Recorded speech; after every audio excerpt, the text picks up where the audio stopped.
Yo, what's up, everybody? Lobo here. With me is YoJimbo. DanMalore will be joining us shortly. But in the interim, before DanMalore shows up, let's get the Willow out of the way. Yeah.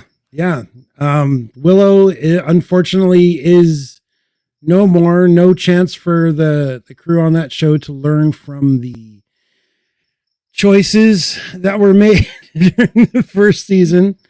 Sometimes it takes a show a season or two to like find its footing, but yeah, I don't think we're going to get that luxury. I'm a little disappointed that we're not going to see what's in those other two books they showed at the end of the credit scenes.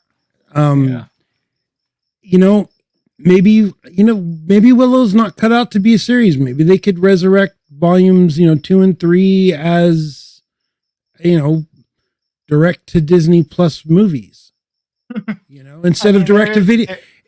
Disney used to make direct to video movies. Direct to video, yeah. There's a lot of Disney direct to video. So instead of a Disney direct to video, just a Disney direct to Disney Plus. I don't think they're interested in doing that make what the actor had there. Yeah, but I don't know. I like seeing Warwick Davis get work. And the supporting cast, especially the I don't know. Actually, pretty much the whole supporting cast was pretty good. Yeah, there was some fun. There was also some fun moments in it too. I don't want to discount like you're saying, seeing Warwick Davis like taking the truth peach or whatever, the truth plum. Yeah, I'm a fraud. Like explaining how he's a fraud. It's like, yes, that's exactly what I've been thinking about him. Like he's saying what we're all thinking. Right. Oh, hey, check it out. It's DanMalore. What's up, guys? Sorry. So no wonder you're running late. You're in a wrecked Death Star, dude. It's just been a nightmare. It's so hard to find good droids these days. So, did you find any clone material there in the in the area? We ain't found shit. Watch out. So, I'm sorry. I need to play catch up. Where did we start off tonight? We started out with Willow because you weren't here. Oh, yeah. Willow. It's a problem. I didn't see Willow, so that works. Well, you won't be seeing another season of Willow, that's for sure, though. Got it. Because I always feel bad for the crew and everybody, all the art designers. It's not their fault, Yeah. It's just not every show makes it. It's just what happens. Yep. You can tell there was definitely some passion put into the project, but it didn't connect with everybody and didn't connect with enough people. I mean, I don't want to beat a dead horse, but this doesn't even matter to you guys, but like I had a problem with the color grading of the show, and I would never say that. It looks like I told Eric at the beginning, the color filter put over the footage looked like what's called the standard color profile at the camera. There was no Andor had like a gritty World War II film look. Mandalorian has its own look. Like every show has a look that the colorists take a lot of time and energy to go through with the director and the producers. And like, I didn't see that in Willow. Like I watched like the first episode and I was like, this looks like called natural color profile on a Canon camera or standard color profile on a Panasonic camera. Like, what the heck? Yeah. That's just my own. Since I didn't watch the show truly, I can't say anything more than that. Fair enough. There was a lot of very questionable, decisions. Behind the scenes. Yeah, production decisions. You said that at the beginning. Decisions were made. Yeah, some episodes there was like fantastic uses of color, and then some episodes, like you said, the first one's like pretty like green gray like feeling almost through the entire like thing of the kingdom. Like it's pretty. It's like I said, it's green gray. Yeah. And is it for sure that it's done, or is it just rumors right now? It's multiple trade outlets have reported it being canceled. The trades are saying it's canceled, and it's Variety. Yeah, Variety and Deadline. If those two are in lockstep, then it's pretty much. Variety is we recognize Variety is a tool of the industry. Like they leak stuff intentionally. Yes. To pad things sometimes, to grease the wheels. Like, so and so is moving on to a new project. Got fired. It's a hype vehicle. It's a hype vehicle. Yeah, for sure. Yeah. But the way it is. But yeah. So unless we get some low budget directed direct Disney Plus special presentations or whatever they'd call it. Willow is pretty Mhm. much. There could be another movie someday. I like it in movie form, and personally, but It's You know the way it is today. You just let the property rest for a few decades. Yeah. And yeah, we got Willow. Anybody want some Willow? yeah. Yeah, I and, like and he you got know, in work. 15 years, we'll get when Willow's as old as Billy Barty was when the first Willow movie was made. Mhm. You know, he'll be the wise old wizard, and you know, it won't be called Willow. It'll be called Alora, and it and you know, from the they'll just name it something different. But What's the actor's name? Warwick Davis. Warwick Davis. I mean, he Yeah. got work, so that's good. Yeah, no, that's You what I'm know, saying. I like it when he gets work. You always see him on screen. He's always wearing he was in Rogue One. He was. Well, yeah, but everything. a lot of times he plays some other non-human thing. I like it when he gets to be him. Yeah, that's cool. You know, That's cool. And you'll probably see him again in another Star Wars project, I'm sure. Oh, of course, Sure. With his face too. He was Yeah. in episode 1. He's hanging out with in Jabba's palace, not palace, but during the Bunta Eve race. Yeah, He's up there on that, they just throw him in there. He yeah, does no, A yeah, rate. he's in all kinds of stuff. But yeah. So, what do you guys want to start with? Mandalore? I mean, the Mandalorian or Bad Batch? Considering that Bad Batch, Mandalorian was so long an episode, we should probably. I think we should start with Bad Batch, but we can do whatever you feel like. Okay. All right. I'm with Bad Batch. Pabu. Okay. Pabu. Mhm. Pabu. So this is like the first episode that's heavily, well, let's see. Sid doesn't make an appearance in this other than the little weird little hologram, Uh-huh. where she's complaining. She's threatening them. Yeah. Mhm. Threatening them not so subtly to come back after she told them not to come back without the thing. So she's Yeah. Right. so Then full of. you haven't talked stuff. to us in 20 days, 20 cycles. Screw her, man. Screw her. So what people are saying is they're gonna drop the dime on that gangster guy. I forgot what his name was. To the one that they saved her from during the race. Mhm. Mhm. They're gonna drop the dime on her if she tries to play. I mean, what else can they do, dude? Because she's probably thinking at this point, I can't make money off them anymore. They're not falling for my dumb. I'm cutting them. Oh, I'm doing you guys a deal. I'm giving you 30% or whatever. Blah blah blah. So I'm the doing you a last way favor, guys. exactly.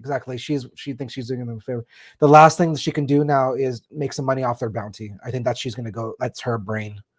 I thought it was funny that, I thought it was funny when Fee was talking about ooh, you're double crossing Sid, huh? Awkward. Uh-huh.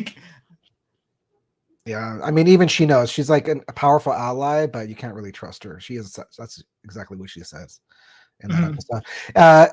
Lobo, is there any way you could bring up pause the episode just once in a while just to jog? Yeah, I'm having a real hard time with my buffering on Disney. That's fine. That's fine. If when it comes up, just bring it up, and we'll just keep moving on. But it was an interesting episode to see these guys. They find a place that they could possibly think about settling down. That's kind of reminiscent of their home planet. That's a water planet, but it's and they get a little nicer. taste. They get a little taste of peace. They get food is plentiful, at least at that at the beginning. Now, it seems like a pretty good situation for them. The whole time I'm watching this episode, I'm waiting for the ball to drop, or it's just this is not right. This is. I was actually surprised that there was no outside force So to break up the tranquility of the thing. It was basically a natural disaster happening. Disaster. Right. Yeah. Yeah. I was expecting a giant sea monster. Mhm. I was they're going to do a kaiju thing again. But no, No, I was expecting a Star Destroyer to appreciate it. appear in orbit and just start blasting. They got tracked to this planet. Sid turned them in, that sort of thing. So yeah, so I was trying to listen to you guys' conversation and find a good spot to share some images. But, so it's kind of nice that Fee, she's not just a pirate, a treasure hunter. She's actually collecting artifacts of culture and saving them for people. So it changes her background a little bit, my view on her, which is kind of cool. She's actually more benevolent. We don't know. She's good guy, Dr. Afra. Exactly. Exactly. And she never brings people to this planet. They mentioned that. The little girls, but like she actually trusts the Bad Batch enough. Like, okay, she's possibly thinking maybe these guys can be our muscle, like protect us, because we're like this colony of outcasts. It's basically giving them something to fight for, as opposed to like basically just out there for their own survival. Like now that they actually have a place that they like as a location to be. This is the island of Pabu. Yeah. This is the only continent on this entire planet. It seems that way. Mm-hmm. It's at least the only one we're led to know about. The only settlement on this planet. Again, it reminds me of Camino. Kind of. It's like a resort Camino where they can think of maybe we can retire her. Hunter relaxes for the first time. You know, like he lets Sid, not Sid, but Omega go with that girl on the boat. He's like, yeah, go have fun. Wrecker ate enough food to feel full, which is kind of funny.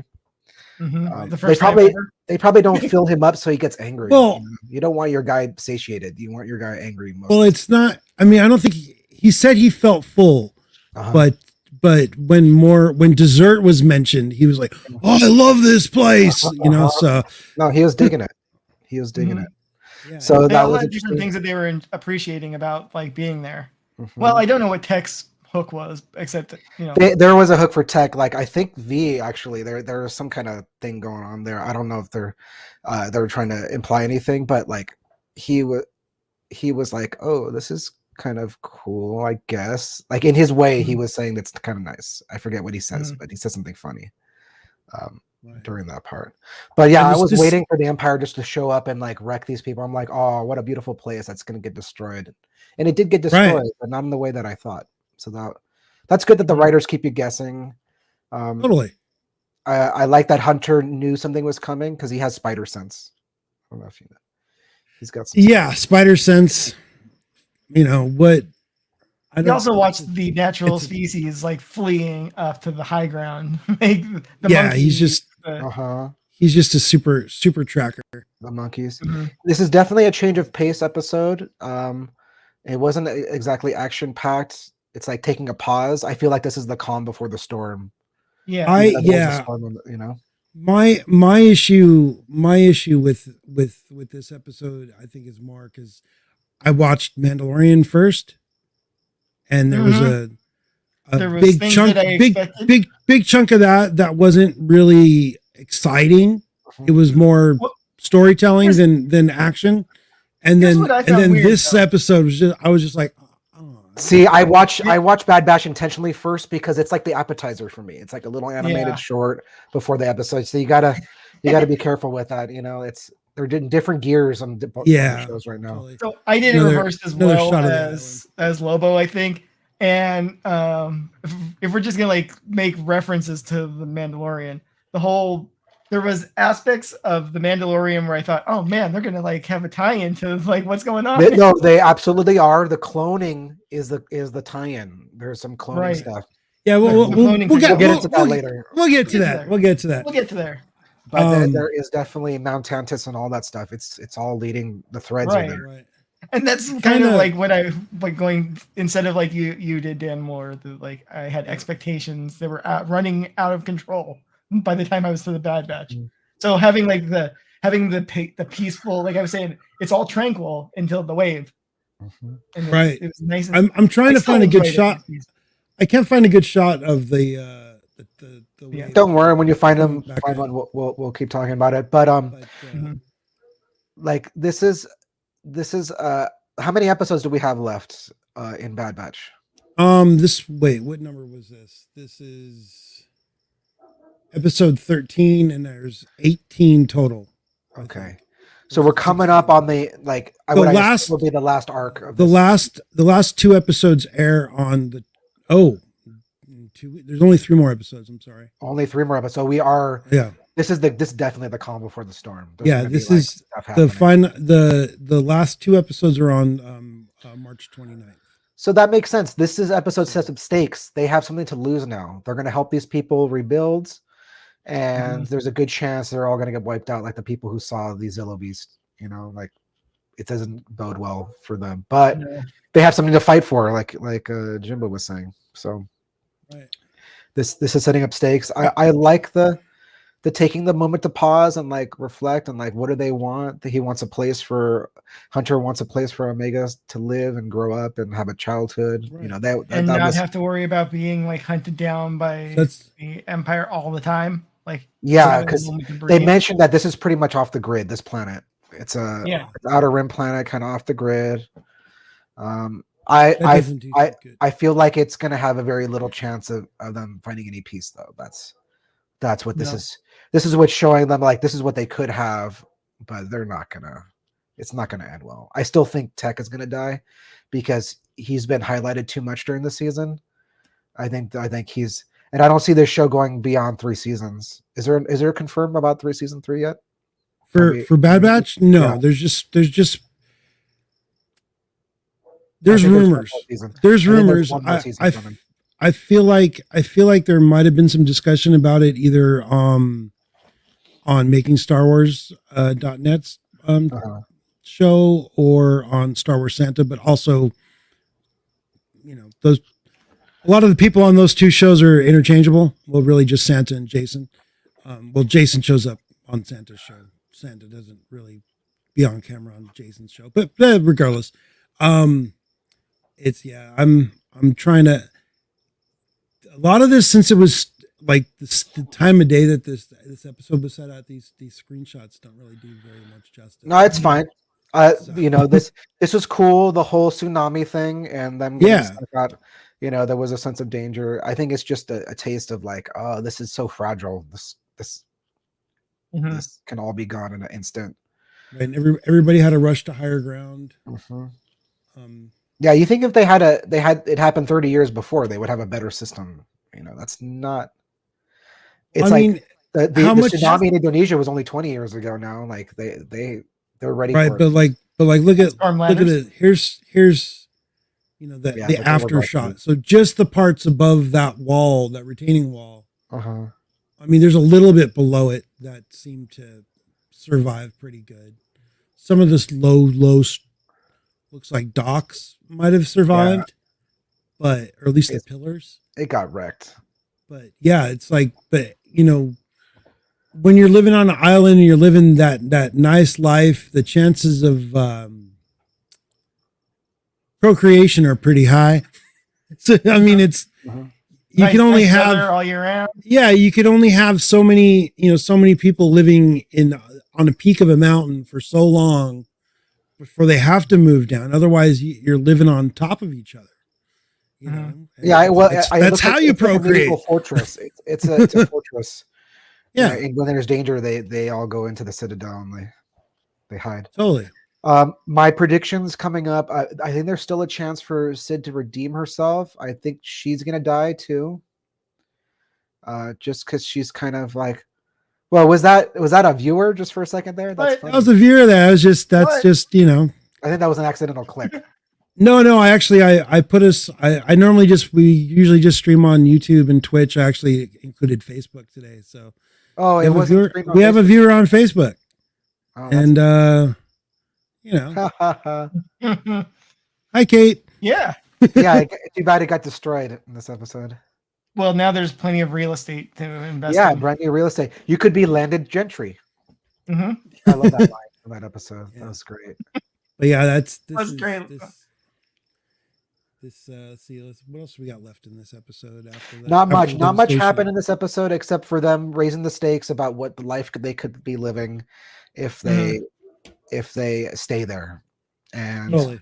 I think they're going to realize they can't stay there. They're going to have to go to Mount Tantus and save Omega and maybe fight Crosshair or save Crosshair or maybe both. Oh, yeah. So these next 3 episodes are going to be jam-packed, I think.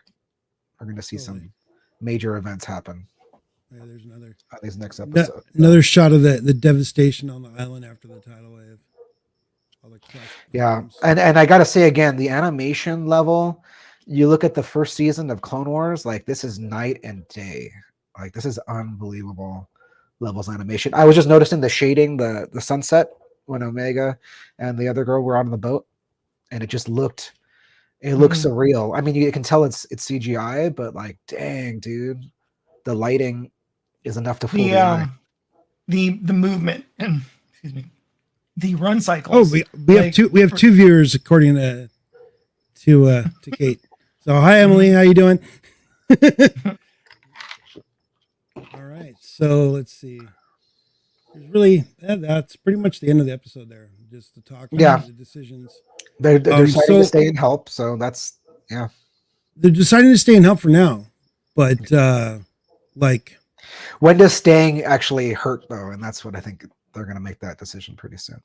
I kind of feel like that Sid's going to find out where they're at, and someone else is going to show up to collect on Omega.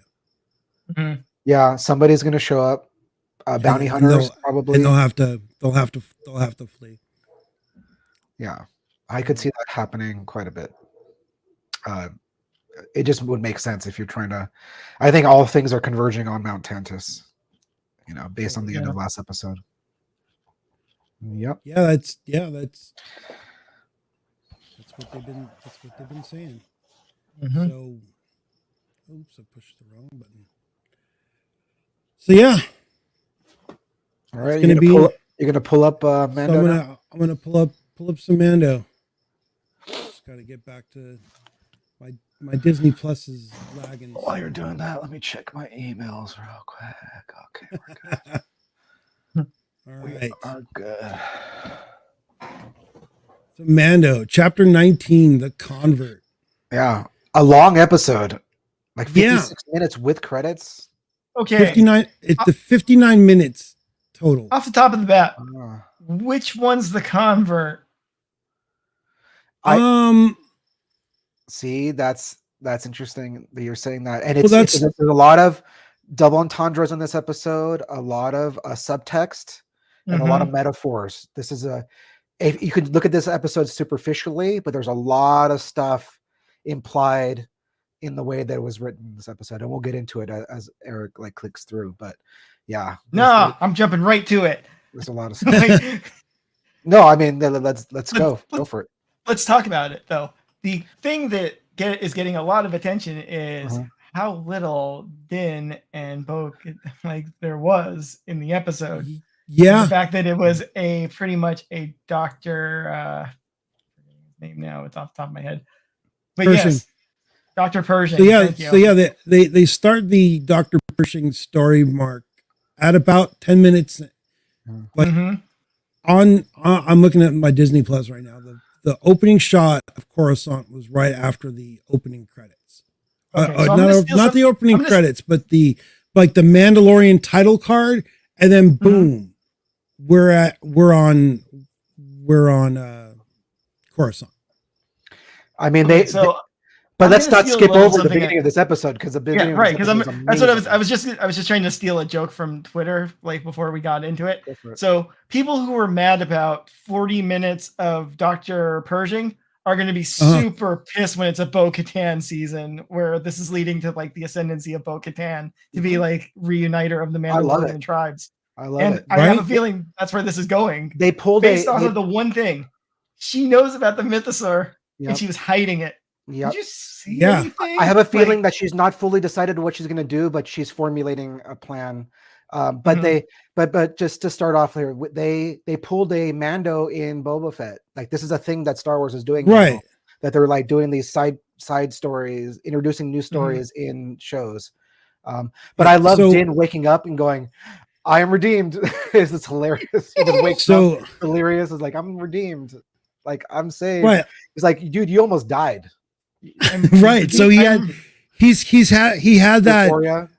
that whole bright light moment. Again, totally. I mean, totally. So it's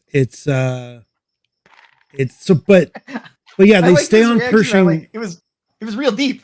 A fasty belly even then. Yeah. That was great. They stay on did you see anything down there? No. Cool. Yeah. Right. Nothing. But they do the mythosaur to herself. Actually. Yes. They stay on the Pershing story arc plot until 47 minutes on the clock. It was amazing. I know not everybody likes it. Over it half was an hour. One of the most insightful pieces of Star Wars storytelling I've seen Yep. on any. Yes, but I absolutely. but we start we start the episode Mhm. with like as you're saying the did you see anything moment, and then they get in the ship, and we have like another one of the coolest aerial Star Wars dogfights Yes, that we've that was a had great in dogfight. quite a long time. And the Gauntlet ship, that's what it's called, right? The Gauntlet, her cruiser. Yeah, It's amazing to see. Like honestly, it makes her the little N1 fighter like look like a puny. Like her, she's got a real Mandalorian ship, and that thing was badass. And doing the one thing I didn't know the wings could do different rotations. Where she like did that weird. She where flipped is that around. shot? She flipped around with the thing. That was amazing. And it's her home planet, so she knows how to like the canyons and stuff. Well, she said, I haven't done this in a while, but I've been doing this since I was a teen. Like, okay, maybe it might have been a while. Like when she smashes into it. Right. The whole time R5 is Flips just the edge. the horror of space fly, just like I was just gonna say that like giving R5 some new like traumatic memories to like not want to like do anything again. Because like Grogu almost saying this is the way, like trying to utter words, but it's just not coming out. Like he's gonna talk this season for sure. Probably the last episode or something. He'll say something. You know, maybe it'll be important what he says. Like giving important like when Silent Bob speaks and But seeing TIE interceptors again, like seeing like really good Imperial equipment, not like leftover junk. Like somebody's got some good gear and has deployed like an entire squadron after them. So that was TIE bombers blowing up and interceptors. Her castle. Like, the whole taking out her castle. That was messed up. That was especially that cool droid she has in her castle. That's a loss. That guy was cool. Right. I like the design on that one. But the whole his whole like ejecting out of her ship because she can't stop, like the landing and then like flipping into his starfighter and then pushing the button immediately just right before the explosion hits on the landing pad. Like that whole sequence is chef's kiss. It's amazing. Here's Bo's new home. Oh, her old home. Yeah. I mean, she was there. The family getaway home. Yeah, that looks like Scotland to me. Do you think? Yeah. Is this like they just like to use Scotland for? But yeah. Well, I mean, they just take actual aerial footage and then they CGI something on it. You know. Yeah, change the color and it's not like it's not like they built an actual castle somewhere and then blew it up. You know, if they made this in the 80s, they would have had to do that. Totally. But yes, one of the most amazing fights, like starfighter battles. Yeah, and then it ends with, so it's like got this, we get this super exciting moment, and then we get to the title card, and then boom, 35 minutes of I get it. Like it's a total gear change. The most exciting part was are they going to have to fight on the train and then jumping off. But there's so much stuff going on before that. Again, it's like it's a very layered episode. First of all, starting at the opera, I don't know if you can pull that up. The exact same shot that you saw Anakin Skywalker and all them with Lucas as that blue guy in the opening shot when they're walking up the staircase. People are going into the opera and he's doing his TED Talk. First of all, a TED Talk in Star Wars.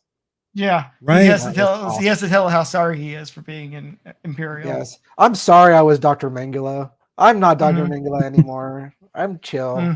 But telling the story. No, so you're not. One of the themes of this. You're not talking about this shot. No, that opera house. Yes, I mean this is cool too. In fact, this is going to be my background next week, so I got to work on that. You got to work out the scale. But the next shot after that. Tiny. This red carpet, if you can pull it up, goes into when people are walking into the actual opera house. That's an Easter egg for episode 3. The third movie in the franchise. You talking about these stairs? There you go. Yeah, all the people are missing because there's like George that was the staircase and his daughter were there. Right, but they have Revenge of the Sith. Let's see here. Revenge of the Sith. Remember that when the story Yeah. The Emperor gives them the story about the Darth Plagueis. their Plagueis story, and they're watching Circus Soleil happen in 0G. That's where that happens, and this is totally just an Easter egg. And there's a couple other Easter eggs too, like Monument Square, where that mountain was. That's been in Clone Wars. It's been in a few things too. That was so cool. But Dr. Pershing's speech gives the same function as the 0G. It's a spectacle to feel better about the state. The glitterati, all the wealthy elites of Coruscant. Man, those Can you people imagine pissed me off. in the military? I didn't even know what was going on. Alliance, rebellion, empire. Like, they don't give a shit. These people are rich as hell. They don't give a shit. That guy needs to get punched in the throat. Yeah, like he doesn't even know. Like, that is the underlying thing of this entire story. Like, this is all superficial garbage. Like, the New Republic is crumbling already. Like, before it's even. It's because it's based on a lie. It's just everything. Oh, they took the cogs down. They even say that. Oh, they just took the cogs down. And everything's still the same. Yeah. And they're making a lot of the same mistakes, and making worse mistakes. There's one of the themes about this episode for me was the good intentions. Everybody has like these intentions, like Dr. Pershing, like, oh, I'm doing this to help the Republic. Right. He rationalized that he was helping the New Republic, that like this was going to help more people than like it was going to harm for like all the bad that they did to get that research. Yeah. Right. And Kane played into that. She was leading him on the entire time. If you watch the episode, she's just. I am really confused about her intention, like about Kane's I intention know. Who is she working for? Is she working for? Because she definitely is not really recovered. Like, she is right. Has her own motives. Like, I think she's like working for, still working for Gideon. Gideon. Do you think? Okay, they mentioned Gideon. They mentioned that he escaped or was mind flayed or something. There was rumors that he escaped. Yes. So he's not on trial. Right. I mean, that's what he escaped during transit. So there's trial. There's the person you were just talking about. Yeah. Mm-hmm. They're assigned numbers. Or something. They don't have names. They're assigned numbers. Right. Yeah. They're dehumanized, and like, how are you gonna really like get someone to integrate their changed persona when they're not even who they were before? You're like stealing their. Right. You can only stay in a little sector. There's guardrails up, like so. They're deciding like, we're going to do a half measure. We're going to get some people, some people like Moff Gideon. They can't rehabilitate, so that's no point in trying that one. But some people who are like the underlings, we're going to get like her. How did she get through the system? Obviously, there's something funny going on with the whole rehabilitation thing. But one of the nice subtle things that I like is that he is working on decommissioning equipment that is still useful. That's a metaphor for him. He's seeing himself in all that stuff. Still useful. He's like, I'm a scientist. I can do cloning and stuff. And you could argue like maybe cloning is not a good idea right now, considering all the bad stuff that happened with it. But like, to totally ignore him and like dehumanize him with a robot parole officer, like I was loving all of that stuff. It's like, oh, this is classic mind screw.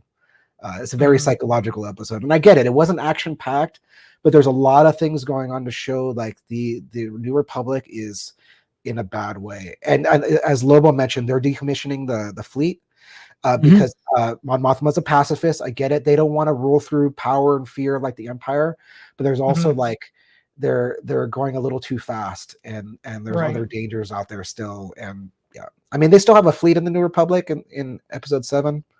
But it's not the same. But it's not the same. No. It kind of reminds me of Battlestar Galactica, another franchise, but where like the newer stuff gets blown up. When the guy basically says to him, as you're talking about, like how if it's Imperial, we're just decommissioning it. We just don't. It's Imperial. Just like we don't need to touch our hands. Just like all the people that came out, and he kept rubbing his ear. So that for me, that's like a trauma, unresolved trauma from his experience out there. I thought that was just how Carol Burnett used to signal her mom. Yeah, it's just go to bed, kids. that's what that was. Like, go to bed, kids. But you're right. It's a sign that there's a nervous tick there. And like when he was being questioned about like, are you still loyal to your like, do you have any resentment towards the New Republic? No, everything's fine. I have no name. I have a dead end job. I have no job. Cyril Karn. He's Cyril Karn from Andor almost. Except they have plants. They have plants in the office. That's the only difference. Yeah, he's got his little cubicle that he pushes the punch cards in. He like reads the thing and then does some typing, and then that's pretty much it. It's not the cutting edge research he was doing before. And he's even right though that like limited cloning could probably be pretty good for the general population. That's why they leave the door open that he thinks he's doing a good thing by continuing his research. They should engage him instead of just like putting him in a room with a robot and taking away his identity and all this stuff. Like they're screwing up, and it's starting to show. And they don't have the manpower. Like in the first episode, what's his name? Magistrate. What's his name? Magistrates. Karga. Karga. He says we don't want more bureaucracy here. We're good. We're cool. And I think he's right. Actually, the New Republic is not all that, and we eventually know what happens to the New Republic. But no, I mean bureaucracy in general usually is just all. They just took the cogs down. It slows things down. They took the cogs down. When he goes, just watch. Like if you watch Futurama, the bureaucrats are the ones that. You got to fill out the stack of forms in triplicate. Another theme of this episode that I picked up on, and I don't know if it's intentional for the writers, is like a regression. The cloner, he is like eating biscuits. Like he gets those biscuits. Like he's more comfortable in the Empire. Bo-Katan is like, oh, maybe this is a way for me to like get power again. So I'm gonna go back into this cult. Like and be associated with these people again. Oh yeah, you just yeah. Oh, I skipped to the end, but I mean, if you've watching this, you've seen this episode.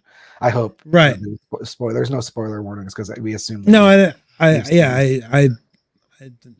review and discussion should be pretty clear. We're going to be spoiling stuff, and you guys jump in when Wayne was leading him on, and like, oh, touch the top of the mountain. Like he's like, oh, I get to touch the like it's amazing. And like she's just really getting his. Like just manipulating him, dude. That's but she knew, I don't know. She used that to like take his defenses down, Yes. And she does it several times in different ways too. Like giving her name. It's like, oh, I also talked to you before. It's like, yeah, you didn't give a shit before. Yeah. Right. But I think it's more she gets him to go to that thing to see what he's taking. She wants that cloning equipment for herself. Right. I was thinking the same thing. That like the manifest of what he needs to work. Like and then take that to her masters. Give me a list of what you need without giving me a list of what you need. And then they're show me at the end, right? She takes that box. Yeah. Oh. They don't really I don't think they show what goes on with the box. But she is watching him fill the box. She's got access, to this decommissioned, stuff. Things can disappear, and the Republic won't know. Before I forget, guys, the days of the week, Tongs Day. Yeah, like Tongs Wednesday. Wednesday, Tongs Day. Like, have we ever heard that in Star Wars before? Like, and Tongs, like like the Thursday or whatever, like Tongs Day. And, no, hey, Tongs Days. There was another one. Oh, Bindu Day. Bin Day. That's Friday. It was a Friday. I've never heard that. That was awesome. I was like, they said the day of the week. Holy crap! Like this is. We're learning. We've got 2 of the days of the week now. We got a few holidays. We know about like Life Day. We know about Bunta Eve. Cool aliens. Well, yeah, and droids in this episode. I love all that stuff. I mean, all the shots of Coruscant. I mean, that's just eye candy for days, dude. I could just have that on a loop. Like to take a train ride through Coruscant and seeing all the buildings and everything. Him watching YouTube, Coruscant is an monopolist or whatever. I can't say it, but yeah, he's like learning about it. It kind of reminded me of Dune when Paul is watching the stuff about Dune, but he's like learning about the planet and that's in there you go. All right, episode 2 coming out, but or part 2. But that's all that stuff is amazing. I hope we get to see more. I don't know if we'll see more of Coruscant, but like just to see that actual environment. I think we'll see a little bit more Coruscant. Yeah, I'd maybe like at least anytime we get it. I also noticed that like they treated it much differently than Andor did.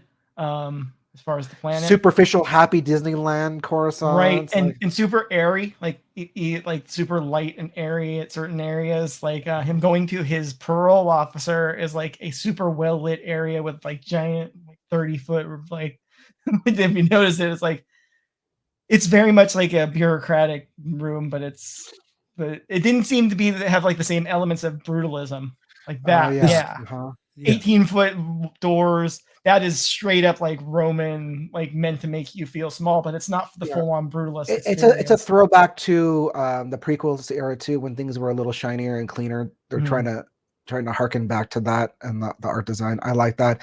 I like the carnival atmosphere in Monument Plaza.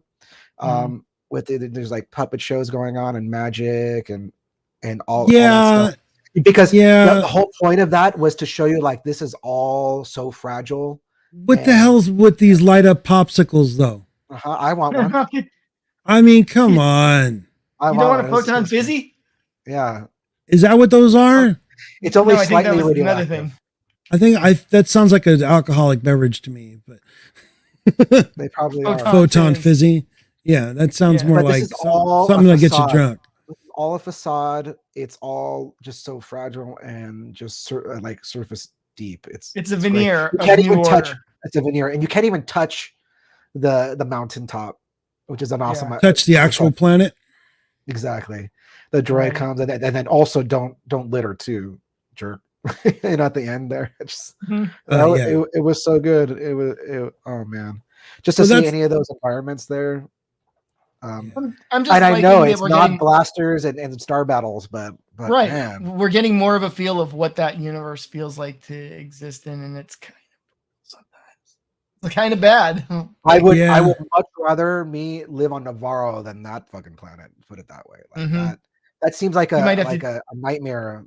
You might have to deal with a spider monkey, but it's better than this shit.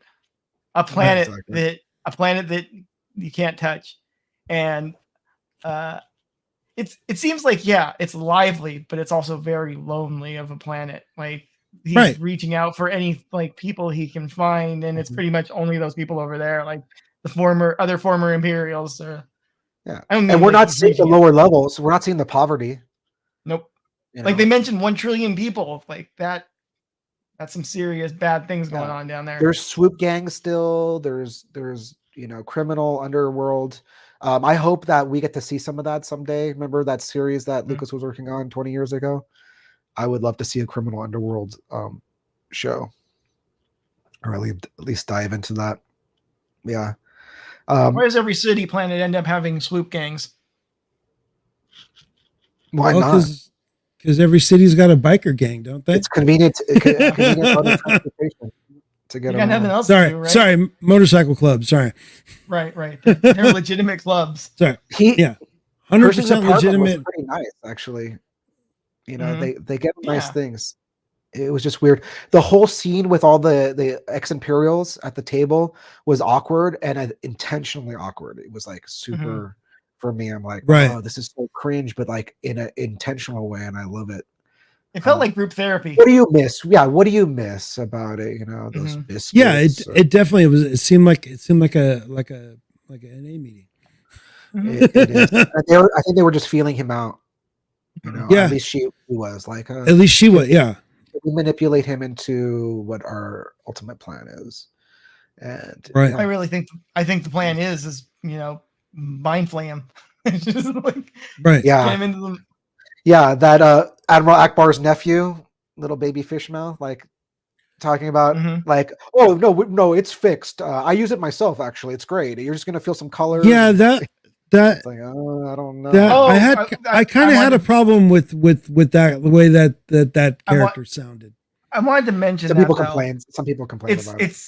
It's the opposite of the other thing, like where we're talking about how they're decommissioning everything Imperial, and in some cases where they really should be discontinuing something Imperial, they're keeping it to use. Like exactly, right. So it's just like, oh, now they have cognitive dissonance already, even right. Oh no, this isn't the mind flare. We gave it a different name. It's like, no, sir, this is the mind flare. Yeah, he knows because he's seen this before. He used it. Probably he's used the mind flare. So He would know. That was a great part. Some people complain about the voice. I like wacky Star Wars creatures. And I don't like when a clear, English, not English, but like a human voice comes out of a alien face. Akbar it had just a very bugs human, me. like, Aldo, voice. two of Yeah, but he had it sounded more. Like, It sounded more Jack- watery, like his cheeks were full of water when he was talking. Mhm. This guy sounded clear as day. It just. maybe he's been on Coruscant for a long time. I don't know. I'll have to watch it again. I've only watched it once, so those little things didn't bug me. I was just so enthralled with like the world. I only watched it the one time, and now I'm skipping through it. The one thing that kind of bugged me is like who leaves a patient on a table with like some other, Yeah, where was the control okay, in there? you Like, keep an eye on with an him. en- I'm not yeah. gonna smoke. yeah. You know, Maybe like, maybe she's force sensitive and she's or force powered and she's mind tricking these fools. so that was kind of dumb. They could have had a better way of, or like her just like sneaking over and like adjusting the dials or something when he wasn't looking, like just to leave her alone with him. Like they're both like prisoners basically. They're both parolees. Why would you trust either of them? So, but Right. apparently she got in their good graces, right? Like that's what it seemed like. She's an informant, or like she's playing. An informant. Yeah, but really quickly. I don't buy it that she's she's using the mechanisms of the New Republic against Dr. Pershing, and Right. she is basically a like Gideon loyalist. Mhm. Like she is still like 100% loyal. And So if she knows that Pershing is the one who like screwed Gideon over by giving the intel, which he did, about finding like Gideon for Din, like yeah, that would be a pretty good like punishment to just mind flay him at maximum. do you think he's wipe him dead? out. Do you think he didn't look good at the end of the episode? I don't know. Or is she like wiping his brain? Is it going to be lobotomized? Like, what was that part lost me. I'm like, what's the point of? I don't really understand what the purpose of the mind flayer is as a torture device or a brain scrambler. They were just going to give like a little tickle. It was going to be fine. She turned it up to 11 and just left him on that. Well, she turned it up to looked like it was the maximum, whatever that is. 11. I mean, 11 might be too low, is what I'm saying. Not a tickling in colors. Like he went beyond what it's designed to be. Right. But yeah, this is an interesting way to like kind of deviation from the standard episode. I'm kind of wondering where they're going with this. I have a feeling Gideon's involved. I mentioned earlier to a couple other people that I kind of feel like that the whole Pershing story arc, they could have peppered part of it into the first two episodes. Right. And not make a big 35-minute chunk of an hour every, because like when people look at I kind of understand it though. Here's the thing. One of the nice things about the Mandalorian is it has like a narrative thrust to it because there's no A and B stories at this point. There's just a story. You're not like jumping between like two different scenes like with different like pacings, which tends to have a problem in some cases. Like that's where your problems open up, is like your B story is not as interesting as your A story, and then you're just like people get alienated. And right now there is no separation. So putting it all as one chunk is a very interesting narrative choice. Yeah. Because we could have seen it, but then it would have given like the impression that it was taking more time of like him changing or pushing against his, well, let's be honest, his imprisonment. There might not be any cage, but he is in prison as much as anybody in an actual like. It felt like to me that story took place over a couple of days, at least. Yeah, but the Mandalorian story arc, the parts with Din and Bo-Katan, seemed more like instant, like where we leave them at the beginning of the episode, they're jumping to where we rejoin them near the end of the episode. Yeah. So it's like probably a day of travel. So did that travel time take place over the same amount of time that we got the Pershing arc? Or was did the Pershing arc start before and like I wouldn't look at Like, it that way. the- There's no the time time- reference. exactly, but that's I don't know. Right, That there's bo- no way to it- tell what's happening concurrently or Yeah. like the Because Yeah. Din sequence slept. of it. Remember, Din was sleeping when Mhm. when Grogu saw the Purgles. They're calling that Purgatory now. Sorry. But he was sleeping, so it's at least a day's travel, I would say, to whatever Oh, the commune. The Purgle comment just reminded me. One of the guys who was at the meeting, like that meeting with Pershing when they were talking about the things they missed. The thing he missed was hyperspace travel. Like he missed looking into the void of hyperspace travel. yeah. Yeah. You know, Oh, he mentioned that? I missed that. yeah, he did. Like that was what he missed. He missed like It's hyperdrive. a cool cover. It's a cool color effect. Mhm. Yeah, I mean, you're stuck on a planet as opposed to being out on the outer rim, flying around and doing missions and stuff like that, and working on high technology. And yeah, he kind of misses it, even if he doesn't want to admit it to himself. Like he liked what he was doing. At least he had access to the technology, and he was doing his research. Yeah, yeah, it's good.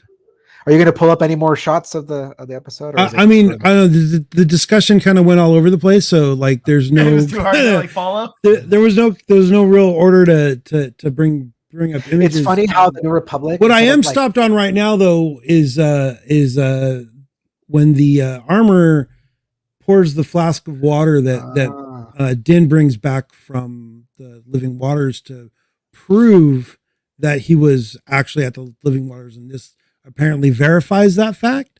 Yes, because there are little micro pieces of what's the metal? Beskar.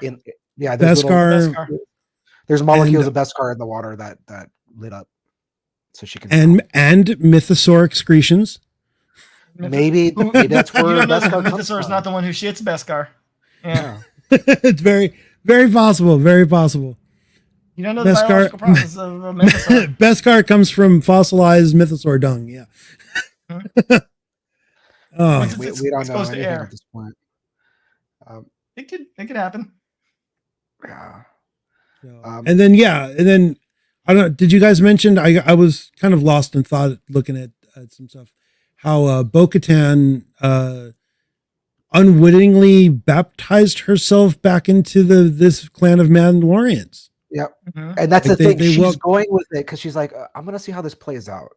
I think. Right. He even told her that you better keep your helmet on. Where keep your helmet on. Did I don't know. I don't know. Maybe one of you guys can remind me. Did in the last episode did Bo-Katan give the Darksaber back to Din? Yeah. Yeah. Okay. He when he was putting his equipment back on, like one of the things he likes shoving into like the backpack, like the back of his like. Oh right. I forgot about that. And that's what that was. I didn't even notice. The re-equip after he got out of the cage. But then he took all that stuff off again before he dropped into the water. Yeah, but it was also one of the things like he was putting on. Yeah, he has it. She knows even if she took it, nobody would recognize that she is officially the owner of it. So there's no point at this point. Right. She has to win it publicly. Exactly. Just having it now is not enough because everybody knows that Din actually got it in combat. But she has her mask on now, and so that's kind of like a way of like showing like she's not showing her cards right now. We can't read her. So we don't know what she's thinking. I think she's just trying to see how this is going to play out. She's like, maybe I can manipulate this situation. So she's kind of regressing too, because she's been in all this before. That's what I'm hoping that isn't the case. I'm hoping it's like an actual genuine, like, rather than feeling like I can manipulate this. It's like, well, what if it just falls into her lap instead? Right. Like, as opposed to like I'm like putting in machinations to become the leader of Mandalore again. Or I mean, she did. I think that's the way it's going, but she I did can't do that. be sure. But she did that before. But she was much Death younger. Watch and all that stuff, and like she got her sister. Well, killed, that's who this group of people are derived from. The remains of Death Watch. Right, and that's why they're so hard. They're the like, children of the too. Watch. Yeah. Right. So I think she's just like, how can I kind of wrangle this to serve me? So I'm going to go with it. Mention that too. The armor is Not to playing her own watch. games. The armor is like, Right. okay, I'm gonna have to, in this situation where a powerful person's showing up, I'm gonna have to like wrangle her. So I'm gonna bring her into our crew instead of like Right. making her an enemy immediately, because I can at least keep tabs on her. You know, so like there's all kinds of machinations that are going on right now. So that was Also, there's just a matter of like it'll be Mandalore will be stronger with us united rather than like they have weapons and the safe haven. Like she's like got limited options right now, so she's got to do this. You know, I'll keep my mask on, fine. They're living in a cave. Yeah, they're living in a cave with a giant alligator outside. It could get better for them. They show her looking at the mythosaur symbol, and and you just see back to her mask, and you're like, oh, she's thinking about like how can she make this happen, make this work. You think she's going to tell anybody that she saw that? Not yet. She would have told Din already. Not till she. This is where I do go with DanMalore. Like she probably is looking for a way to manipulate that incident. Like what's the right way to say it? Like, oh, by the way, there's a mythosaur inside the water. And if she does go that direction, she has to make sure everybody's there to see her tame it. Right? Is that you have to tame the mythosaur to become like legendary. So she eyeballs that. She's like, oh, I've actually seen the real thing, but I'm not. I know what that looks like with flesh on it. Exactly. I've seen the real one. It's way bigger. Not an artist rendering, but the real deal. It looks huge in the previous episode. I can't tell scale really. Yeah, I kind of looked like bigger than that. The eyeball looked bigger than that statue. Yeah, I kind of thought we would see it again. Like it would come out of the water and attack them. Yeah, then, like she kept looking back for it to come out of the water and attack. Yeah, like when they started walking away from the pool of water, I kind of expected like a hand to come out and smash down on the steps, but no. Would that be considered taming it though? That they were both in its presence and it did not attack? No witnesses. No witnesses except each other, and she's not telling him that it happened and he didn't see it. I think she's taking her time to figure this out, collect herself. I'm sure her ship build up a strong position. Ammo. Yeah. You know, they can resupply her ship. Well, I mean, she's also slightly in shock because she just lost her family home, and so. And this is where the storytelling comes in. Like, what decisions is she going to make? Which path is she going to take? Is like, am I going to try to think about it though? Think about it from her perspective. Think about it from her perspective. This pain in the ass fucking foundling ends up with the Darksaber through combat, making him like the rightful leader of the Mandalorian clans. Eventually, he goes on his own to go to the living waters of the mines, and gets in over his head. Needs to be bailed out. This foundling, and in the process of saving him, we see that there's an awake mythosaur, and it doesn't attack him. And that's just she has an opportunity. We have a question from the comments. No, this all is it is before 3 of the movies out of the 9. It's after Return of the Jedi, before new ones. The Force Awakens. Yeah, that's the title of it. I think she's only seen the original 77. So yes, it takes place after all the movies. It takes place after the original 3 movies. Yes. Which we talk about quite often. That this. But the cartoon we were talking about before takes place before. Mm-hmm. Yeah. Because they're both in the immediate power gaps. Following the collapses of their respective empires and republics. That question will you saw Jedi in the theater when you were 5. Yeah, cool. Yeah. So, I saw A New Hope in the theater when I was 3. So. And I've you actually ever saw since. You actually saw it in the theater?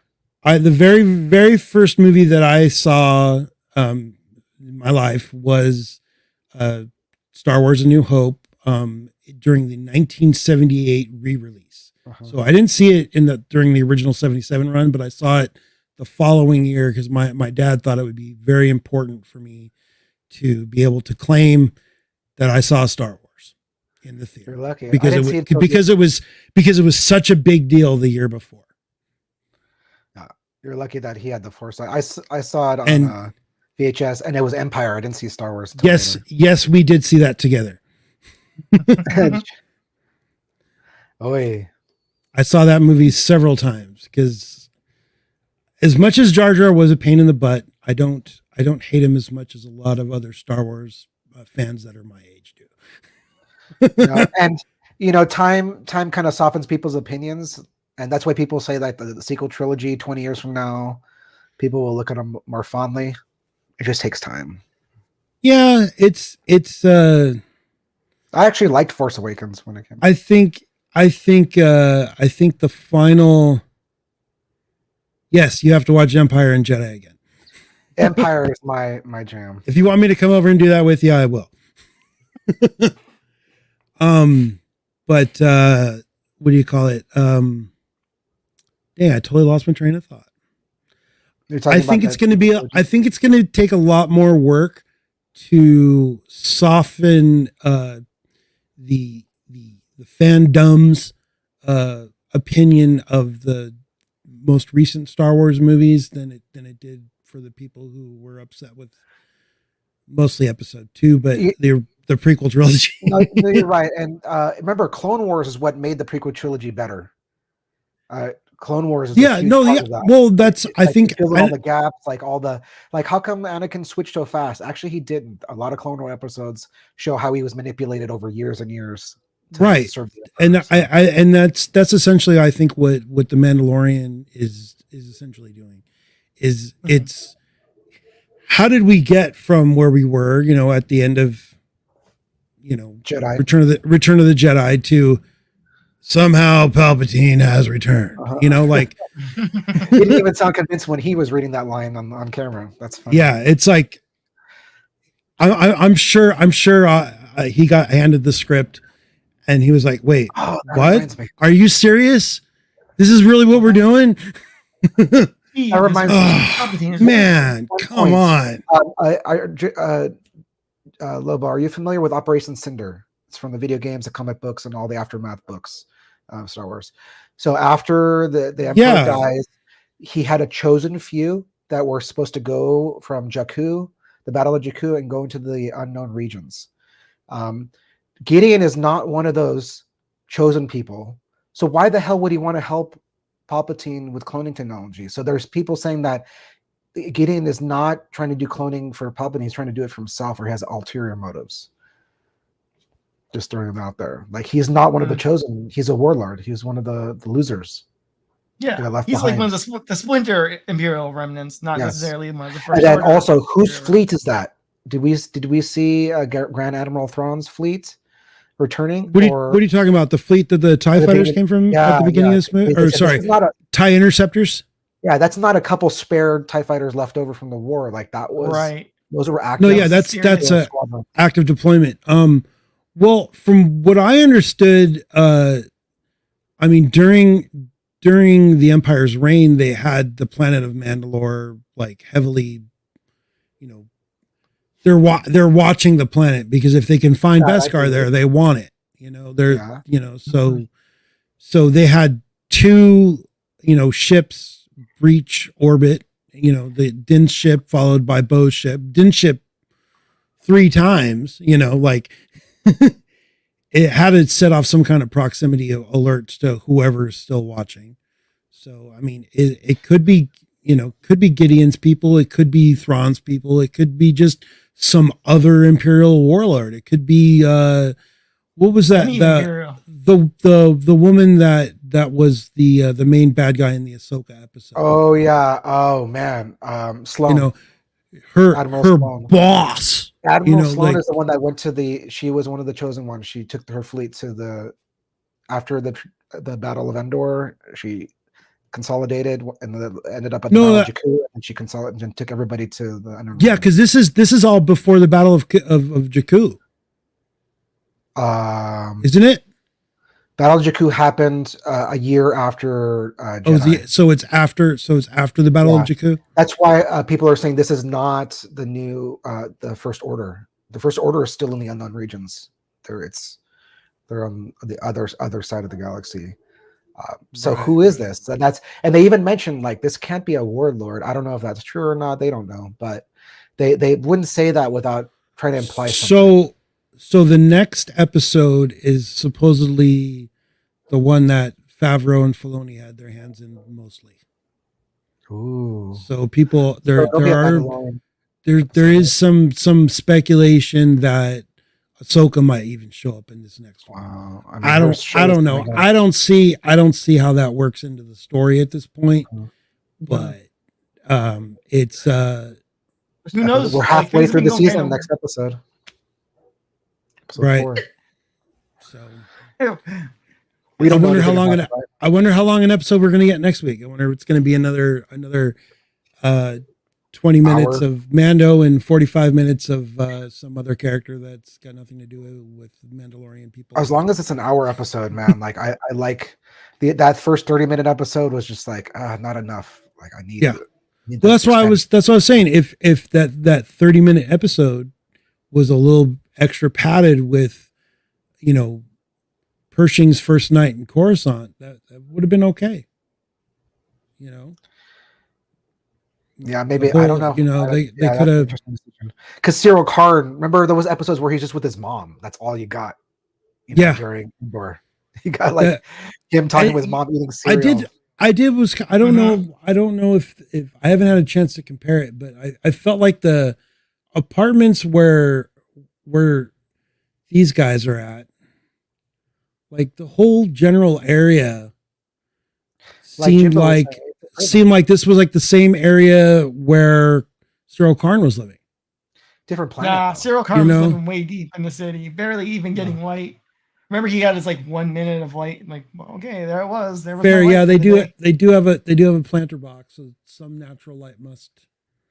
Yeah, they're trying to make it nice, but it's still look how it's just all concrete. Yeah, still it looks like an inner city park. It kind of looks like an inner city park. That's a better one. Yeah, you got your tree and like a concrete bench. Yeah. So let's predictions for we already kind of started on that. Like, what do you think is going to happen now? That's an interesting thought. Maybe seeing some crossover. You said Filoni and who directed Filoni and Feige? Well, no, Favreau. That's Favreau. Feige's Marvel, man. Yeah. Got my large producers screwed up. Yeah, no. I don't know if they're directing it. But they have their hands on it, you said. Yeah, they've had yeah, that excites me. That excites me. Yeah. I mean, I'd love to see Rex or like any of those clones. I always like to see clones. I mean, I don't know how that would make sense in this era. Oh, you got some rumors, some juicy gossip. Oh no, I was like just trying to find out some info on episode 4, and you got all the spoilers, the entire script. No, I ended up on some fan-made trailer for the next episode. I thought it was legit for a second, but then after looking at it, I was like, "Oh no!" And we don't even know the name of the next episode, right? Well, we didn't even know the name of this episode until today. I think when it first aired last night, it just said chapter 19. It didn't say the convert until a few hours later. Actually, when I first brought up my browser to, get the little images out of here, I like Jimbo's point about who is the convert. Are we talking about Pershing? Are we talking about? I think the convert it's still to be determined. Really, I think it's either Bo-Katan, or maybe it could even be about what's her name, the comms officer person. I can't remember her character's name. Kane. She could have been. They could be referring to her as she converted to the to the Republic because No, she pretends to work for them. not with the mind I mean, flayer. The mind flayer bit completely makes me believe that there's no way she's being genuine. Like, fair enough. if she's trying to wipe his brain with the mind flayer. Can they use a mind flayer to like wipe his wheel away and just have his skills so that he just be like a drone that will clone? Well, that's kind of, it seems like that they kind of use a similar device on Crosshair and the Bad Batch to do that, don't they? Yeah, I wonder what they're going to turn his chip up, you know. They'll just turn him into a killer or something. I mean, was that even really, Pershing, or did they swap him out for a clone of himself? Maybe Pershing's a clone. Who knows? Maybe Pershing doesn't even know that he's his own clone. Yeah. I just don't. That's why, now that since he would have died during this interrogation or whatever, the real dude doesn't have a warrant out for him or anything. He's free to go. I'm starting to he think can still that be this evil. Cloning program is not for Palpatine. I think this is somebody else's game. I don't know. I think it has like all the chatter has been how they're going to bridge the gap between Jedi and the Force Awakens. So it's like, why would they need these guys though? Maybe this isn't for Palpatine. Maybe this is what ends up turning into Snoke. And then there's just Palpatine's agents pretending to work for this other group to gather technology. I mean, we saw the Snoke-like beings in season 1, right? In those tanks. Snoke-like, sure, I'll give you that. What if it's Gideon? He wants to create like super force-sensitive soldiers, or I don't know. Like, I think there's like maybe a switcheroo coming up, but who knows with this? I mean, well, like you said, the series is already like how many episodes was there again? 6 or 8? 8 episodes, so we're half done. So next week is halfway done.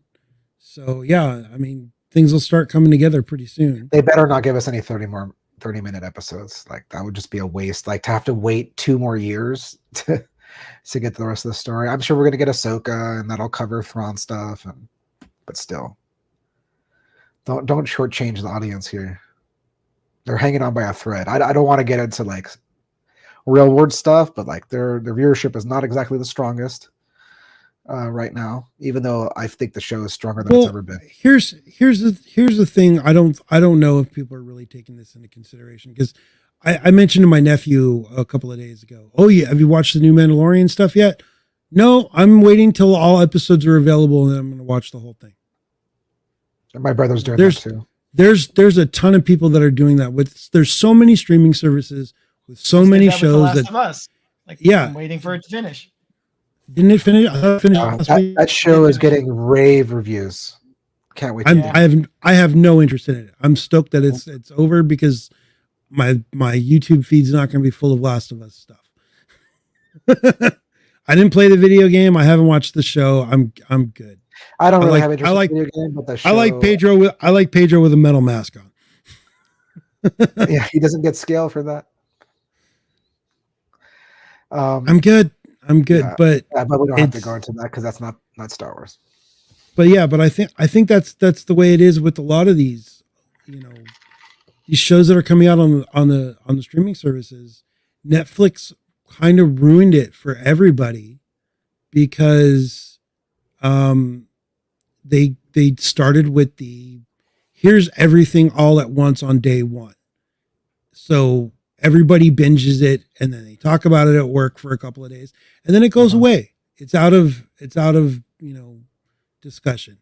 What I like about how Disney Plus and HBO Max, like they give us an episode or two and let us talk about it for a week, make speculations. That's super fun. But it's like the general average viewer, if you're not like a hardcore fan of these franchises that they're making shows out of, you're only watching them if you're hardcore. Otherwise, you're binging it when you have time. It's true. When there's when you've chalked up, oh hey, there's 5 different shows on Netflix that I want to watch right now. I'm going to jump over there. There's 5 different shows on HBO Max. I'm going to jump over there. but for one show to stretch it out, it's kind of hard to do. I like having weekly episodes because I love it. We get to talk about it and digest it. Because imagine trying to do this for the entire season all at once. Like, Lord. Yeah, you would just basically have to. Well, you can't. You have to just watch the whole season and do a thing about the whole season. I mean, yeah, that's. I mean, I'd have to write notes down and stuff. That's a lot of stuff happens. Yeah. DanMalore, are we approaching your soft out now? I'm getting close. Yeah, I'm getting close. So, I'm assuming predictions. Yeah. So Kate. Well, I'm just saying, Kate. She says she wants to watch. I think she's saying Last of Us. Yeah, I want to watch Last of Us too. But everything I heard is awesome. And the actors are cool, and the actor. By the way, Kate, the actor for this show is the same actor in Last of Us. That's why we're mentioning. Yeah. All right, that's why I mentioned. I find it funny that like Craig Mazin went from the guy who like wrote 2 of the Hangover sequels to now the guy who's like, oh man, this guy's like making prestige TV. But he's even said that he did the Hangover movies because like, I mean, I would watch the Hangover movies. Chernobyl. Yes, I never watched it, but I saw like discussions about it. Like it looks amazing, horrifying, really, because I've read about the actual event. It's just horrifying. It's an incredibly well written show, though. Yeah. How many is it? Like a miniseries? Yeah. Just like what? Like I'm not sure how many it is. Episodes? Yeah, I think it's like that. See, that's the kind of show I watch and like keep me up at night because like that could happen. It literally could happen in Ukraine right now if they bomb the wrong power station. Because they only have generators to keep the. Don't be giving them ideas, man. That's a little beyond the scope of the show, by the way. Yeah, that's So no politics talk as long, especially foreign affairs. Bo-Katan is going to abduct Grogu and head back to Mandalorian. Now you're just making stuff up. Watch it happen. No, Joel is gonna save Grogu, and then they're gonna make a cross galaxy trip, like where he protects them from various cults and mushroom people. Yeah, I think they have to kind of give us behind the curtain, like what's actually going on. So next week we'll know where those starfighters came from. Possibly. Kind of where the story with Pershing was going. Yeah, why is this chick Kane? Why is she manipulating Pershing? Like, watch it only be like the last 2 minutes of the episode. Man. Why was it important that we had to watch 40 minutes of like Pershing? Yeah. That's the thing is that like my main. I know we're trying to wrap it up, but like my main issue with this last episode is they gave us so much time with this character to make us kind of feel sympathetic towards him, and then they just get rid of him. Then they lobotomized him. Yeah. I think he's lobotomized. That sucks. Yeah, he's going to be wearing the Lobot headset next episode. Totally. They're going to keep his knowledge, but he doesn't know the knowledge that he knows. Like it's just there. Personality is wiped. The personality is gone. All his. Honestly, I don't think that this was much actually about Pershing as introducing Kane as a major character to like get us to, like what Gideon's doing. Yeah. And what the warlords are up to. That's so I'm thinking, we'll probably get a Moff Gideon appearance next week. I think that's my prediction. Moff Gideon will show up. And then it'll be interesting to see what the politics of the Children of the Watch is going to be now that they have 2 apostates come back. Like how it's going to like. Right. I think it's going to like shake up their whole organization, and I think they're going to. I don't know. Maybe she'll try to overthrow the armor or something like that. So, I've seen little clips of behind the scenes footage of Bo-Katan fighting what looks like Paz Vizsla. Not Paz Vizsla, but another dude in Mandalorian armor. The guy from the first season of Mandalorian. Not the first season. But when the Night Owls are first introduced, it's Bo-Katan. Why can't I remember the other two characters' name? The I forget to. The wrestler chick, and I keep wanting to call her Mercedes because that's her real first name, but I can't remember. Or the dude. And yeah, there's the two the yeah. The other guys. You think they're going The to other show two. up and be like, "Hey, what the hell? Why are you with? Why are you hanging out with these people?" Yeah. Yeah. So Well, because you guys deserted me once I lost the sword. Yeah. So there's going to be Yeah. some internal politics there, a shakeup. So that'll be interesting drama for the show. See how that goes. Yeah. All right, guys. all right, Well, yeah. So I dug this episode. I thought it was great. I mean, as much as it's gotta I've been pay off. complaining, I did understand really your- like the episode. I understand too. your concerns though, of like the way that changing gears was kind of abrupt and everything. It was If it pays off and it's good, it'll be worth it. But it's got to pay off. I mean, for me, like for my whole life, the stuff in Star Wars that was always the coolest, outside of lightsaber fights, was characters in the armor, the stormtroopers, Darth Vader, and of course Boba Fett. This show's got Mandalorians, which is all basically variants of the Boba Fett armor, and like just give me more of that. I don't care to see two humans in pseudo Imperial Republic garb stealing stuff. I mean, come on. They're That's- not Mandalorians. That's the Andor show, not the Mandalorian show. Yeah, they That's like what to I put thought their of. they like to put their peas and carrots, mix their peas and carrots on these shows. Peas and carrots together are fine when it's a vegetable medley, but when it's when it's just been pretty much When you want your apple brown Betty, you don't want no vegetables in it. Like there you go. That's perfect. you like Well, you just want your sugar snacks. But yeah, See, we have been talking about this for quite a bit, and I know you have your heart out at what 9:30. yeah. So I'm so it's phone call. it's 9:20 now. It's fair to call this an episode. We've talked about a whole lot more stuff than just the Mandalorian Right. and the Bad Batch. I ask this every week, but what other Star Wars is coming up? Are we getting any of like this Vision stuff in between Ahsoka? I'm not 100% sure because of Two. because they changed Volume leadership 2. at Disney. Things have got rescheduled for Star Wars, Marvel, everything. So Yeah, I mean, look at the Rogue One there's project. basically Not the Rogue. I'm not there's gonna- nothing I'm not- solidly listing. Yeah, Basically there's- after You can't even trust. Yeah, you can't even trust if they announce stuff anymore. So right. well, I mean, Star Wars Celebration Europe is coming up in a couple weeks. So okay, you can trust if once they announce it there. once that happens, all your questions shall be answered to the best of capability by that. Excellent. Yeah, that will be a lot of dates coming out of like here's his upcoming releases. Right. But that being said, let's just what? Actually what? Stuff What'd you say? that'll actually be upcoming. Yeah. That'll be nice. No, there's a movie from Taika and there's all that. Taika Waititi. All that stuff needs to get addressed and fleshed out because there's so many different. The Taika Waititi one seems very far out, considering they're still discussing whether he's actually directing it or starring in it. Like, Or if both. they don't even know, or both. If we don't even Yeah. know that, you're still talking like 2 or 3 years out. Yeah, because Does it means is there even a script?